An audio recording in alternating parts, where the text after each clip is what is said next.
welcome you. This event is very well attended each year. I appreciate you being here and being a part of it. Without you, it's not worth having an event. And you see the amount of people here, and it's just going to keep filling in. We believe we've got a great variety of vendors. It's actually a full house. We couldn't accommodate any more. More people came in and asked. So that's a great thing that they want to present what they have to offer to you. Take a look at them. Talk to them. If you have any questions, please do not hesitate to reach out to us. One woman today brought in, and I see her in the audience, I'm not going to show who it is, but she brought in literature from a company that was mailed to her. And fortunately, we had Joe Ryan from the district attorney's office here. He was able to take a look at it, and all they were doing is soliciting money. There was nothing that they were going to provide, no service that they were really going to provide to help you. So when you get those things, do not hesitate. Come over to my office. Come over to Senator McGarrigle's office. Stop in at the district attorney's office, whatever you'd like if you have a question about it. If you want to know if it's official, we'll get you an answer. If we can't answer it ourselves, we will go to the right people. Our district attorney's office is great with that. They will make sure that you're protected.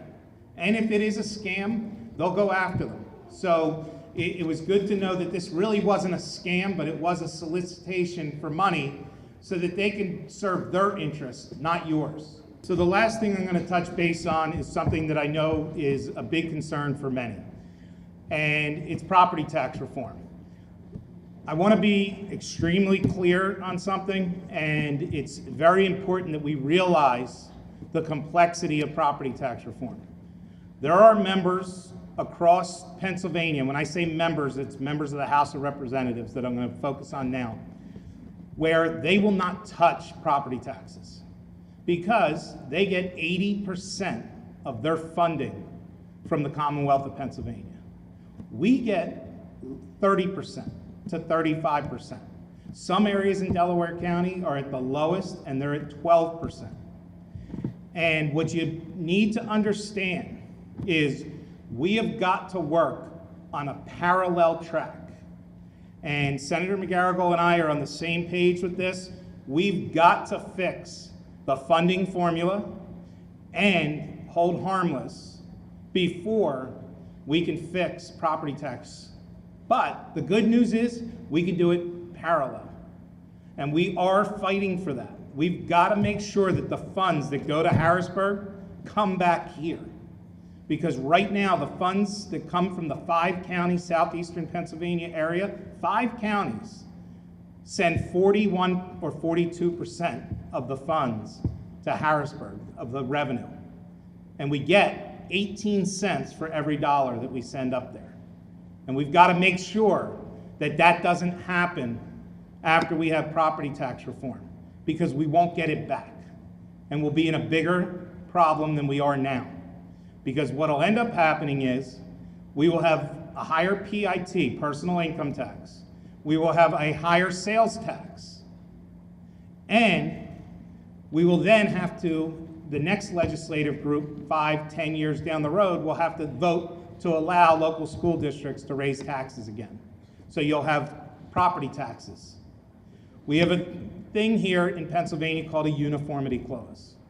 Which means each tax base is taxed the same. All properties are taxed the same in the sense, it's not the same amount, but there's a formula. So everybody's taxed the same. Everybody in Pennsylvania that pays taxes pays 3.07% in personal income tax. Everybody pays 6% with the exception of Philadelphia because of a law that was passed that allowed them to have their own tax as a major city. We are working on it. Neither one of us is going to stop fighting for it, but we want to make sure it's done the right way so that it doesn't come back to impact us like every other tax dollar we send to Harrisburg, where we send $1 and we get 18 cents back. We are going to continue that fight until we're finished. There's nobody out there that's more vocal in the House than myself about property tax reform. Any questions you have today, throughout the day, please do not hesitate to ask. Unfortunately, I'm only here for a short period of time. We still have a budget to work out in Harrisburg, and the House is up there doing that. And I've got to go back today, but I'm going to be around for at least an hour before I have to shoot up there because we are in session at 11. I did get permission to be a little late, but I do have to get there because I got to serve your interest up there and make sure that we are getting the budget done so that all these services, especially the public services, are funded and continue to get the funding they need so that they can provide the necessary services to you.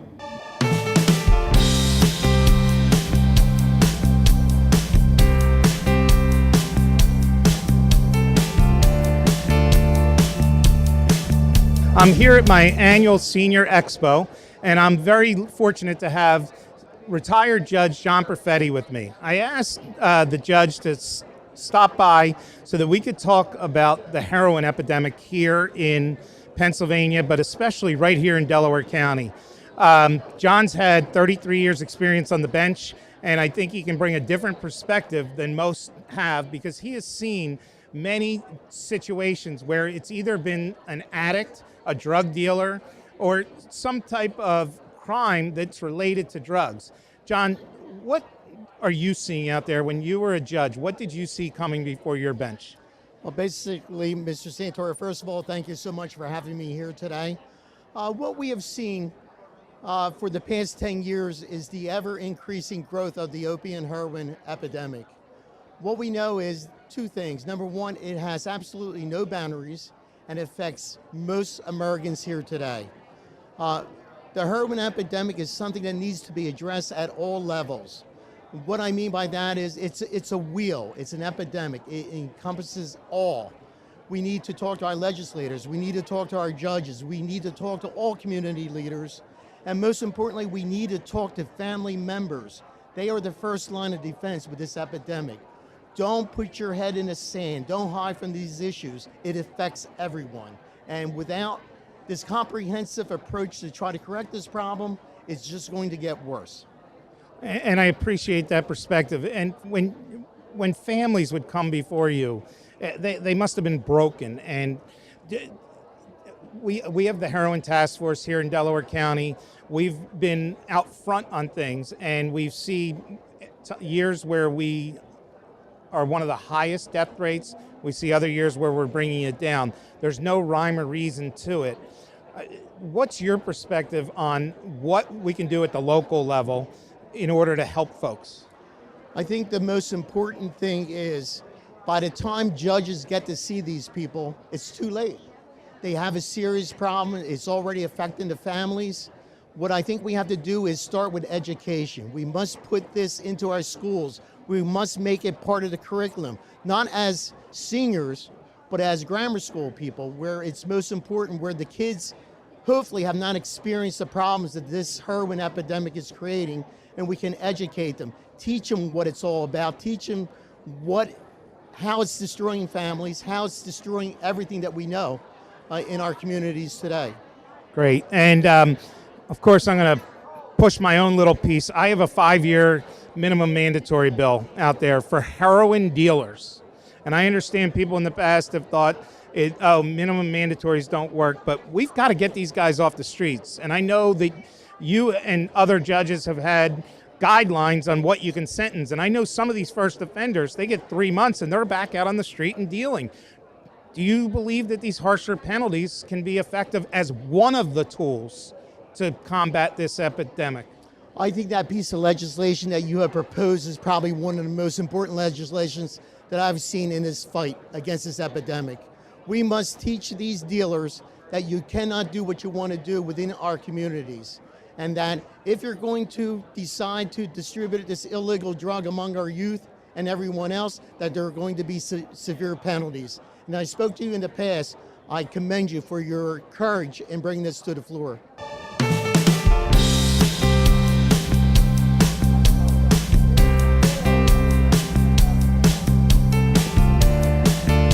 Hi, this is State Representative Jamie Santora, and we're back at my Senior Expo, and I'm very fortunate to have Maria, who's on staff at the Upper Darby Public Libraries. Maria, what goes on in our libraries here in Upper Darby? Many things. We have many services for all adults, from infants through older adults, story hours, free films, gaming programs, financial programs, caregiving programs, so many things. Now, one of the things that we talked about was the financial literacy programs. Is that beneficial to our seniors? It is. We have had programs and continue to have programs about Medicare, thanks to our Prize organization in Delaware County. We have had home ownership programs and also everything about retirement. Now, in Upper Darby, we have 3 branches. That's correct. The one is Primos, which is in the 163rd. And then we have the Sellers Library branch, which is over on State Road, South State Road. And then I believe we have the municipal branch down in the Bywood section. Is that correct? That is correct, yes. Excellent. So, and anybody can go to any of the libraries? You have a Delaware County library card. You can access services at any of the Delaware County public libraries. You can go to programs without a card. That's great. So make sure you utilize our libraries. It's an excellent system. They have many programs that benefit folks of all ages, and they're looking for you to come in and say hello. And by the way, they've got a lot of books. So thank you very much, Maria, for being here with us.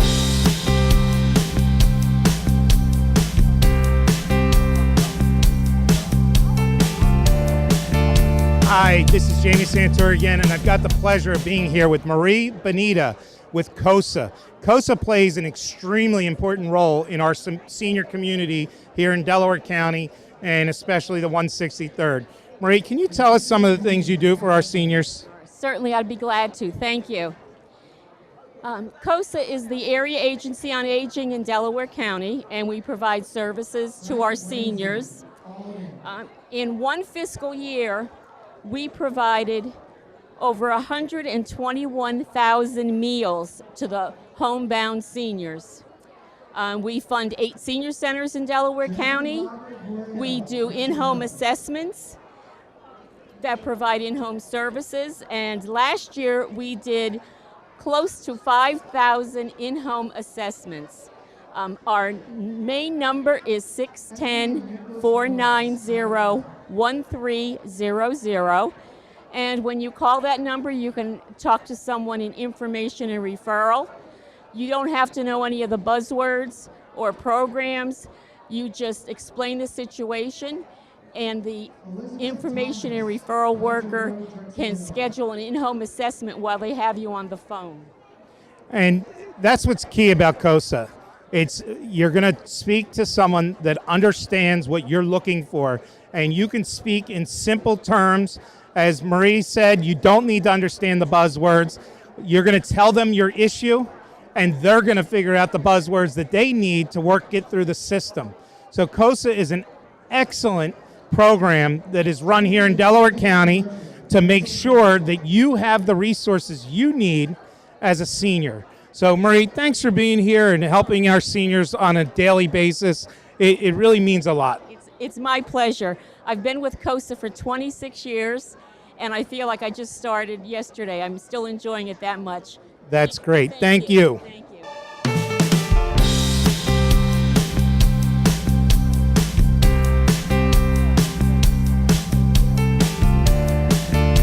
So now I'm here with our District Attorney, Jack Whalen. Jack's been great. He comes to our Senior Expo every year, and one of the most important things I know to you, Jack, is our seniors and the abuse and different things that happen to seniors, and it's unfortunate that they're being scammed and everything else. What are some of the things that the seniors can do to protect themselves, and what resources do you have in the District Attorney's office to help them? Well, first of all, we do have an incredible amount of resources in the District Attorney's office. We have our Criminal Investigation Division that works in the Senior Exploitation Unit, which is also part of our White Collar Crime Unit. We have 7 detectives working around the clock, basically, on white collar crime, and part of that is senior exploitation. Unfortunately, it seems like there's all too often someone tries to victimize our seniors by setting up different scams. And right now there's so many scams for our seniors. The best thing we tell seniors is if it seems too good to be true, it probably is. And don't ever agree when someone comes to your door to let them do any type of contractor work. If someone calls you on the phone, ignore them, hang up, do not be solicited on the phone. And of course the same goes for the internet. If you are using the internet and someone contacts you through the internet, I would not at all return that type of correspondence and communication. What I would do basically, if you want to invest or you want to have a contractor come to your home, you want to contact your township or the Better Business Bureau, get a referral, get a list, investigate those individuals, ask neighbors that may have had work done by those contractors, and I think you would be surprised at how good some of the contractors are here in Upper Darby and Haverford Township and Alden and this entire area. We have great contractors. Ones that are coming in from out of the area are only there for one purpose, and it's probably to take advantage of our seniors. So you heard it from our chief law enforcement officer in the county, District Attorney Jack Whalen. Ask the questions, know who's working for you. When something comes in the mail, be cautious of it. We're here to protect you, and that's what our district attorney's been doing for the past 6 years and will continue to do. So I thank you for being here, and I appreciate everything you do for the seniors of Delaware County. So I'm here with Nancy Kennedy with Compassionate Home Caregivers. Another very important aspect for senior living is to be able to be independent and be able to be at home. And their service provides that ability. So tell me a little bit of what you do. Okay, we're non-medical in-home care, so we help with personal care, showering, bathing, incontinence, some of their household duties such as laundry and dishes and preparing meals, companionship, but nothing that would be medical related that would be of a nurse's status. So that's important, to be able to have a companion and be able to stay in your home longer. That's such important, and I'm starting to see it. But what to me is that you do the background checks, you make sure that the people are registered properly and that we're going to have a good experience. That is so important, and we want to make sure that our seniors can stay in their homes as long as possible. Do you feel that you see a difference? We do. We have some people that are able to stay in their homes as many as 7-8 years beyond what people expected them to be able to do, which is nice because it gives them a comfort. Absolutely. Now, my secret is Nancy was a teacher in Upper Darby School District for many, many years. Actually taught her boss, but she is just a wonderful lady, my neighbor, and we're both dog lovers. How many dogs are you up to now? I have 3 dogs and 4 cats. I'm sorry, a pet lover, period, animal lover, but that's great. Thank you for interviewing with me. You know I love you, so have a great one. Thanks, Jamie.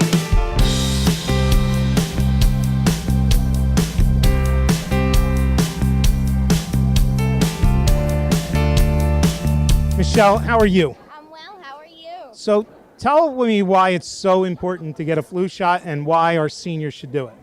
So the seniors should get a flu shot because we have the high dose vaccine, which has an extra strain in it that will prevent them against the flu and any sort of respiratory attack that would send them to the hospital.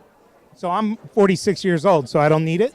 No, it's very important for you to get it too. We have a different flu shot for those less than that age, but it's very important to protect yourself in the winter season so that you don't get any respiratory infections as well. And what about our children? Very important for them to get it too. So in Pennsylvania, we vaccinate 8 and up. Any kiddos under the age of 8 should go to their pediatrician and get it. Excellent. So I want to thank you for being here at my Senior Expo and doing this today. It's a great service. Thanks. And I figured it would be good if I actually set an example and got a flu shot myself. Absolutely. Let's do it. All right, here we go. I'm not going to yell, I promise.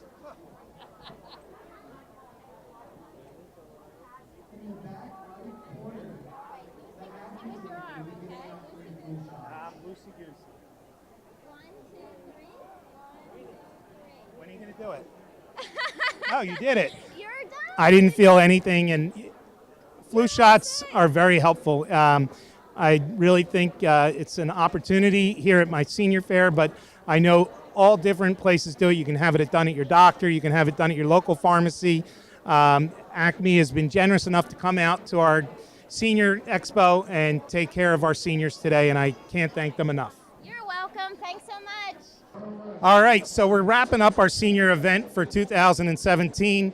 I'm going to have the few more vendors come and speak and tell you some of the things that are offered for our senior community.